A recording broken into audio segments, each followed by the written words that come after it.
First of all, let me thank all of you for coming, and most especially, let me thank all of the members who have agreed to serve.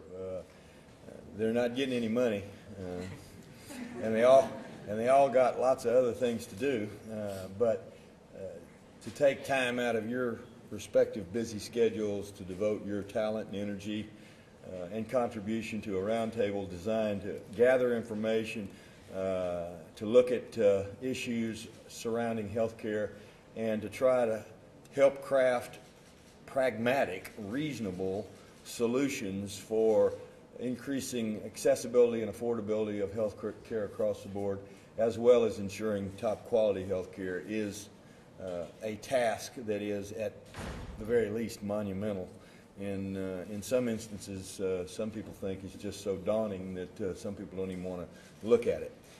While I have said time and time again that this issue transcends our borders and certainly is of such national significance and importance that I think all of the presidential candidates ought to be talking about it, regardless of political party or persuasion or region, we just can't wait for ultimate global systemic solutions from other sources. We have to try to do our part within the parameters of our own abilities in Arkansas.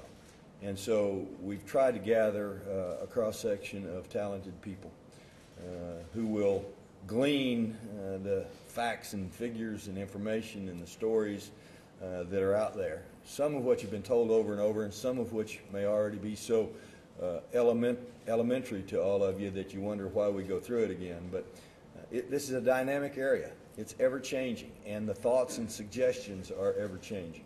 And so we hope that through this you'll be able to provide the kind of information, suggestions, and ideas that the policymakers in our state, the members of the Senate, the members of the House, the members of the administration will be able to utilize in a fashion that will help our people. And that's really what we're all about.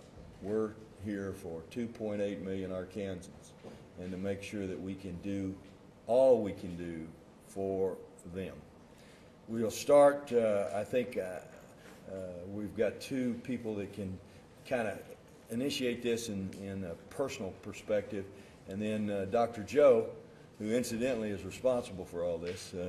We do need to give our Surgeon General the recognition that's due, because it was his impetus that suggested that we do this. It was his impetus that brought these various folks together. It was his suggestion that we get these bright and committed people around this table to do this. And there are other bright and committed people, and we don't want to be exclusive. We want their input. We want their opportunity to be partners in this. And so we're not trying to leave anybody else out, but obviously you've got so much space at the table. And so, Joe, thank you for your leadership in this area. I confess at my own inability to understand all the nuances of what you have to deal with policy-wise every day, but we're very grateful to you and your leadership. First, we're going to hear from Cicely Greer, who attends UAMS under a single-parent scholarship program and is currently completing her senior year in the respiratory therapy program. She has a 4-year-old son who's enrolled in Our Kids, and in addition to attending college, she works full-time as a hotel desk clerk. If you don't think this isn't a single mama doing all she can for herself and for her children, then I don't know where else you could find an example that would be more poignant. So we'll hear from Cicely first. Because I am uninsured. I do work full-time, but my job does not offer benefits. At one point they did, but it was so expensive that I couldn't afford it, and then he dropped it completely. At this time, I only have partial use of my right arm. I don't know what happened to it. I didn't strain it. I didn't do anything. It's just that I can't lift it above a certain height. And also, this has been going on for about a year. Because I didn't have the money to go to the doctor.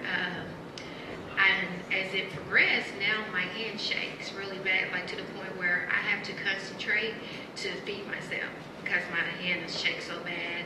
I'll try to trace my son's letters with him, and he'll ask me, "Mama, why is your hand shaking so bad? And I tell him, I don't know. And he'll even say, well, we'll take you to the doctor. You know, I just smile and laugh because it's easy to take him because he is our kids. But for myself, I can't go.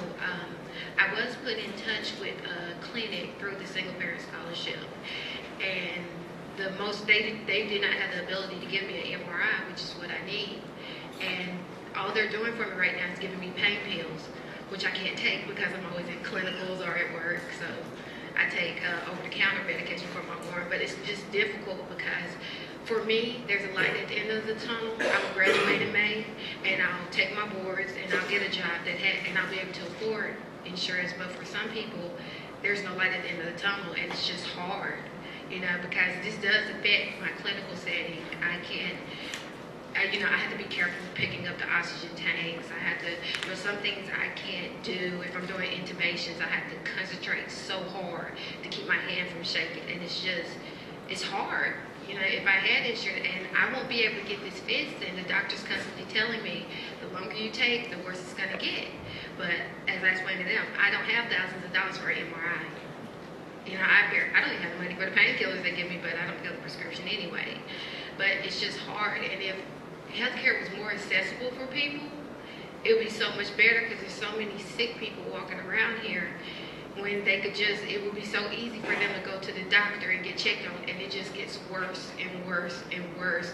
And sometimes it gets worse to the point where by the time they get to the doctor, you know, there may be nothing they can do. You know, God willing, I am hoping and praying my arm does not get that bad to the point where when I do get insurance, they tell me, well, you waited too long, and this is going to happen, this is going to happen.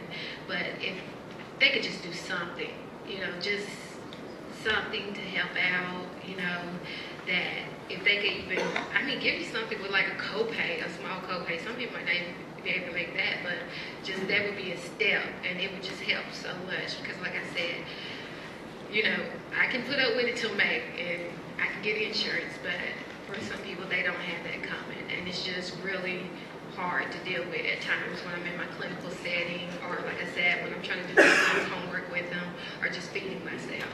It's really hard. So if y'all could just do something, come up with something, even if it's not in time for me, you know, just help the people, the other people who don't have hope, who don't see that light at the end of the tunnel. Thank you. Thank you.